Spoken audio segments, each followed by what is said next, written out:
Alrighty, so okie dokie, y'all. I'm starting to turn country, aren't I? So as normal, as per usual, I was definitely spending some time with God, and he was really talking to me and speaking to my heart. And I was really thinking about Paul, and I was comparing Paul's life to myself. I've talked a little bit, well, I'd probably say quite a bit about isolation and being alone on my channel. About isolation and being alone on my channel. And I get a lot of comments and a lot of questions on how do you deal with this type of thing. But rather than speak about how you deal with this type of thing, let's talk about the awesomeness that comes from it. So I was thinking about Paul and how he had many friends. You know, Paul talks about Timothy and Philemon and you know, just different people, Barnabas, you know, different people that were throughout his life that he depended on. And he was writing these letters to a lot of his brothers and sisters in Christ, and to a lot of the churches. And when he was imprisoned and things like that, he still had people that he could write to, that he could talk to, that he could depend on. But we also have to remember that Paul spent 14 years in Arabia by himself. He didn't consult with anybody. After 3 years of being alone, he did consult with a few people, I think. And then after that, he was alone in Arabia by himself. You know, no, he didn't consult with any man. That's what he said. I didn't consult with any man. And if I think about it, I'm going to pop the scriptures up where he talks about this, because they're some of my favorite scriptures. And so what I'm trying to say is, for a long time, Paul didn't have any friends. He didn't talk to anybody. He didn't consult with anybody. God didn't allow him to talk to anybody. This was his time of isolation, his time of wilderness, so to speak. We all go through this. If you're called out as God's child, you go through a time of wilderness where you feel alone, where you have nobody to talk to, where you have nobody to consult with. You're alone, you know. You don't really have any true friends. Family members are falling away. People that you used to talk to are falling away. You know, you don't really have a lot of people. But the benefits are immaculate. You get to spend time with God. That's number one, you know. Not only have I been able to find out who my God is and how he speaks to me, and what peace is, and what joy is, and what his word is, and what his wisdom is, and what his mysteries are. And he's been just teaching me so much and pouring so much into me and taking myself out of me. And now Christ lives inside of me. Not only have I been able to enjoy that, but I've also been able to enjoy finding out who I truly am in Christ, you know. Before, I was always trying to pick up who I wanted to be, or who I thought I wanted to be in the world's eyes. You know, being a model, being whatever the world had called me out to be, you know, because I was looking at everybody else's life, and I was looking at everybody else's expectations of myself, that I truly didn't know who I was. You guys have seen my video where I told you I tried and I pursued so many different avenues in trying to find a career, and trying to be this, and trying to be that person, trying to do this and trying to do that, that I didn't never take the time to discover who I was. And it wasn't until I came to Christ that I would even truly discover who I was, until I came to Christ and he had to teach me and tell me who I was. Otherwise, I had no clue. I was trying to be everybody that I wasn't. I was trying to do everything that I wasn't, you know, that I wasn't meant to be or do in pursuing this world. And it's all been a blessing. I get to know who God truly is. I get to know who he truly called me to be, and who he's truly made me to be. I have 4 children. Before, being a mother was not number one in my life. I'm going to be completely honest with you guys. I wasn't thinking about being a full-time mom, cooking and cleaning. I wanted nothing to do with it.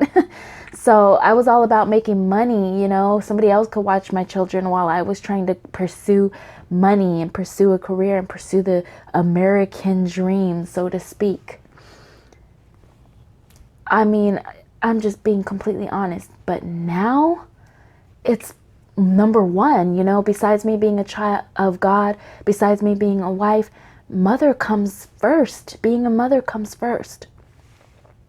And I enjoy being a mother now, and I enjoy keeping my household clean, and I enjoy spending time with my children and taking care of my children and cooking for my children and cleaning for my children and making sure that they have the best of the best of the best that I can provide for them, and knowing that I am doing my best, that I am doing the best that God has called me to do to the best of my ability, But that's a wonderful feeling. It's more rewarding than any paycheck I could have ever received before in the world, or any money that I could have ever received, or any new furniture, or any new home, or any new house, or whatever it was. It's more rewarding to me to know that I am being the best wife and mother that God has called me to be. That's another thing, being a wife. Anybody that thinks that their time of singleness is not a blessing, I don't know why. Yes, it gets lonely. Yes, you're looking at everybody else and you're saying, man, I wish I had a husband. I wish I had a husband. Or I wish I had a wife. I wish I had a wife. Your time of singleness is precious because it's the time that you can get as close to God as you can get, learn Him, get His wisdom, get His peace, get His joy, get what it takes to be a wife. The world has nothing to offer you guys. Spend your time of singleness in your word, in prayer, getting close to God, knowing His voice, getting into peace, being obedient, drawing to you the characteristics that come with being a noble wife and being a noble mom, You won't know. Otherwise, your marriage is going to crash and burn. I'm telling you, it's going to crash and burn if you don't know what it truly takes to be a wife. Okay, you've been single for 5-10 years, whatever it may be. But it's a blessing to be single and to know God on a personal level. Because I'm telling you, the moment you get that wife, the moment you get that husband, you're worried and concerned, like Paul said, about them and their needs. And you won't have time for yourself, as much time as you had when you were single, to do these things. You're going to be thrown into being a wife and you won't have any clue how to do it. And so your time of singleness is an absolute blessing. It's a blessing. It's a blessing. Getting to know yourself is a blessing. If I had spent the time getting to know who I truly was in Christ instead of pursuing whatever it was that I was trying to go after at the time, because believe me, I went after many trends, many things that I wasn't called to do, many things that I wasted my time on, my precious time on, that I wasn't called to do, that I wish I would have spent the time with God to know who I truly was in Christ. I wish I would have done that. And so it's important. It's so important to spend that time. And so if you're in a time of isolation, like I still am, I'm still in a time of isolation. There are times and days where I'm like, I have nobody to talk to. I have nobody to turn to. I have nobody to look to.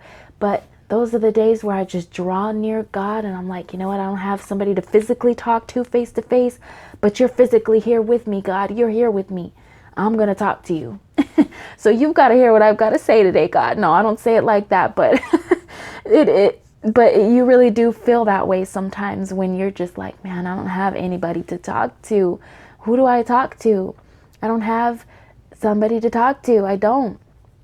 So I talk to God 90% of the time. I talk to my husband. My husband is close to me, don't get me wrong. But there are things, like I always say, that there are things that I just can't openly say, or that he won't openly understand that's going on about me and my spirit, that I can only talk to God about, or talk to another woman about, or whatever the case may be, somebody else that might understand what I'm going through. But God is there. God is there. And if you get to know God, He is a loving, caring, he's got a sense of humor and everything, If you open up that word, if you're craving romance, it's there. If you're craving suspense, it's there, Whatever you're craving, the Bible has in it. wisdom, insight, anything, happiness, sadness, whatever you want. It's in there. You don't have to turn to television all the time to get it. You don't. You don't have to turn to television all the time to get it. You don't need to turn on that trash TV to get it. You don't. Go to God, open up his word, you know? It's all there. But anyway, consider your time of isolation and wilderness an absolute blessing. An absolute blessing. It's been a blessing to me. It's been so rewarding to me.